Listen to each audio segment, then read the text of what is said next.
ऐसा लग रहा है कि कोई मेरे पेट मेरे गर्भ को छीड़ कर रहा है। हे मामा मेरी रक्षा कीजिए। उत्तरा ने कहा मामा बेशक मेरा जीवन चला जाए लेकिन मेरे गर्भ की रक्षा कीजिए मामा। बेशक मैं मर जाऊं लेकिन मेरी संतान को बचा दीजिए। बार बार जब उत्तरा ने विनती की है भगवान कृष्ण के रथ के पहिए से लटक जाती है, कहने लगी श्याम रुक जाओ हे मामा, मेरी रक्षा कीजिए मामा। क्योंकि उत्तरा ने एक परिवार वालों को देखा, संसार वालों से विनती की कि मेरी रक्षा कीजिए मेरी रक्षा कीजिए, लेकिन किसी ने उसकी सहायता नहीं की। उत्तरा कहने लगी ये संसार वाले क्या मेरी सहायता करेंगे, ये माता पिता भ्रात हितकारी, ये मतलब की दुनिया सारे बनी बनी का संसारा ना साथी कोई हमारा श्याम, एक बार मेरे गर्भ की रक्षा कर दो श्याम।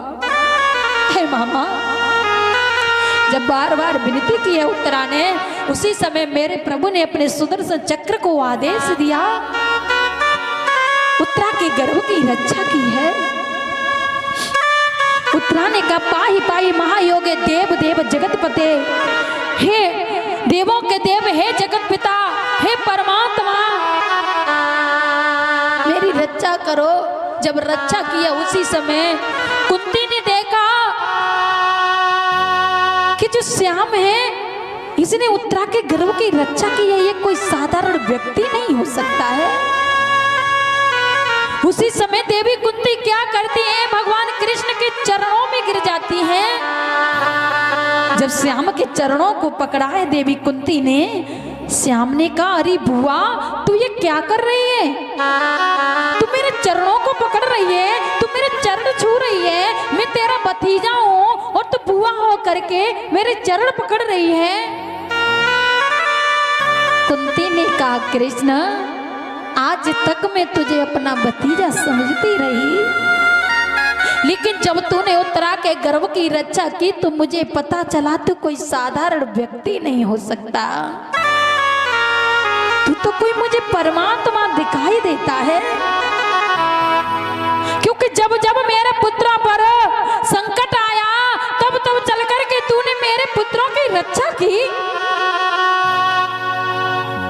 जब लाचागृह में पांचों पांडवों को जलाया गया तो तूने मेरे पुत्रों की रक्षा की। जब भरी सभा में द्रौपदी को जब दुशासन चीर खींचने लगा था, साड़ी खींच रहा था, तो तूने द्रौपदी की रक्षा की। जो दुशासन चीर को खींचने लगा, खींचते खींचते थक जाता है, कहने लगा कि सारी बीच नारी है कि नारी बीच सारी है, और सारी की ही नारी है कि नारी की ही सारी है।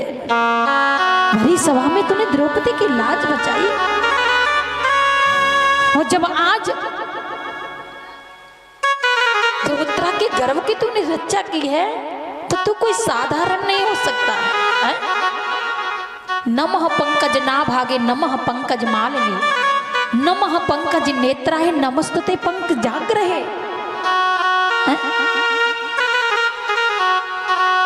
जिसके नेत्र कमल के समान है, जिसकी नाभि से कमल उत्पन्न हुआ हो और परमात्मा ब्रह्मा जी प्रकट हुए हो, वो कोई साधारण हो सकता है। जिसके नेत्र कमल के समान हो तो कोई साधारण व्यक्ति नहीं है कृष्ण, तू तो साक्षात परमात्मा है। जिसकी नाभि से ब्रह्मा जी का जन्म स्थान हो, नाना प्रकार से कहा, जिन्होंने कमल की जो माला है अपने गले में धारण की हो, वो कोई साधारण व्यक्ति नहीं हो सकता है। कृष्ण ने कहा अरे बुआ तू मुझे पहचान ही गई है तो मुझे बता तू क्या चाहती है, क्या लेना चाहती है, मुझे बता दे। कुंती ने कहा अरे करण है, अरे कृष्ण यदि तू देना ही चाहता है तो जो मैं मांगूंगी वो तू देगा मुझे। कृष्ण ने कहा अरे बुआ तू मांग कर तो देख, तू कहेगी मैं वही दूंगा। तो कुंती ने क्या मांगा परीक्षित जी, क्या मांगा? यदि परमात्मा चल कर के आए और कहे कि जो तुम मांगना चाहते हो वो मांग लो, तो क्या मांगोगे परीक्षित महाराज आप? क्यों? परीक्षित महाराज कह रहे हैं यदि परमात्मा चल कर के आए तो हम धन दौलत मांगेंगे, ऐश और आराम, कोटी बंगले मांग लेंगे यदि परमात्मा आएगा तो। नहीं, कुंती ने क्या मांगा? विपतः संतुनम। कुंती ने कहा अरे कृष्ण यदि देना ही चाहते हो तो मुझे दुख दे दो। क्या दे दो? विपता, विपता पर विपता आती रहे, ये दे दो, मुझे दुख दे दो, मुझे और कुछ नहीं चाहिए। कृष्ण ने कहा अरे बुआ क्या दुखों से तेरा पेट नहीं भरा जो तू दुख मांग रही है?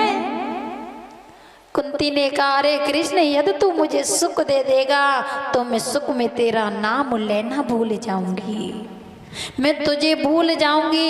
यदि तू मुझे दुख दे देगा तो मैं हर समय तेरा नाम लेती रहूंगी। देना चाहता है तो मुझे दुख दे दे। क्योंकि कुंती कहने लगी तुम्हें नहीं पता कृष्ण, सुख में मनुष्य जो होता है परमात्मा को भूल जाता है। बहुत सुंदर चौपाई बताई गई है। कुंती ने कहा दुख में सुमिरन सब करे न कोई, जो सुख में सुमिरन करे दुख काए को होई कबीरा, दुख काए को होई।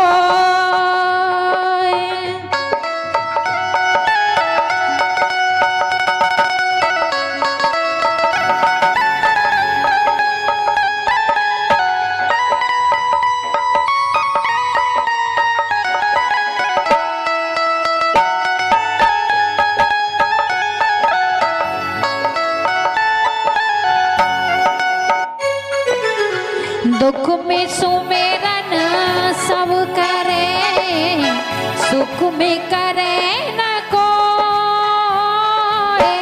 दुख में सुमिरन सब करे, सुख में करे न कोई। जो सुख में सुमिरन करे दुख काए को होई कबीरा, दुख काए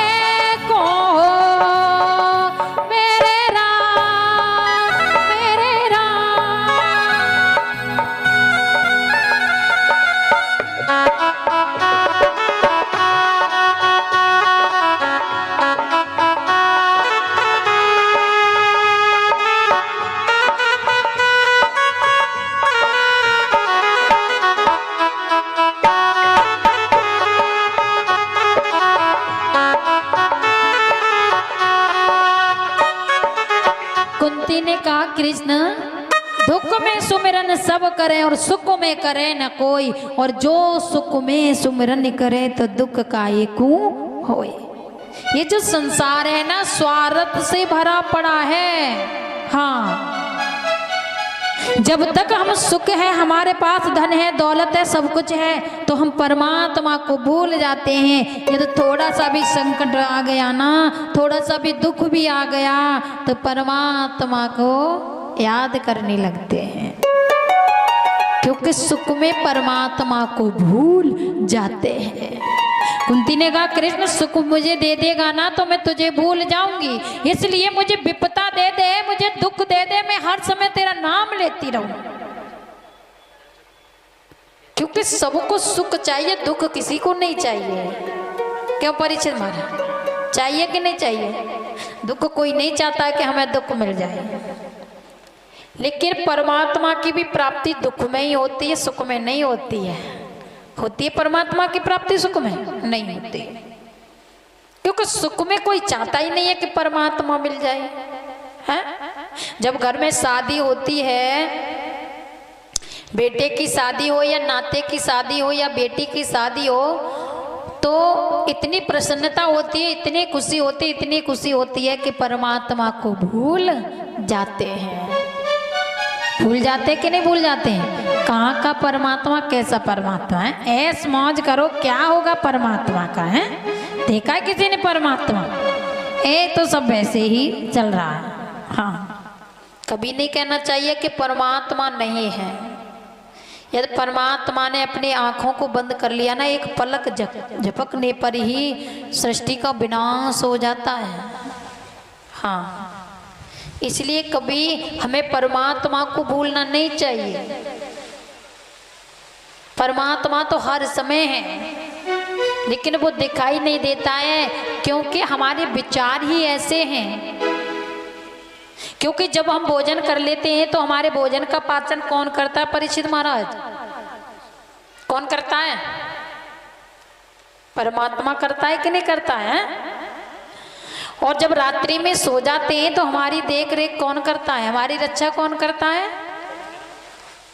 परमात्मा करता है।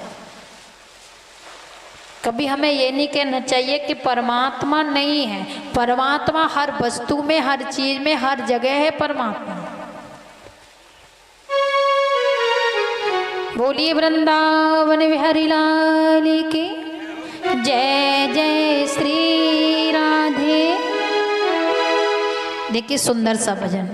और देखिए परीक्षित महाराज, आप खड़े हो जाओ। ये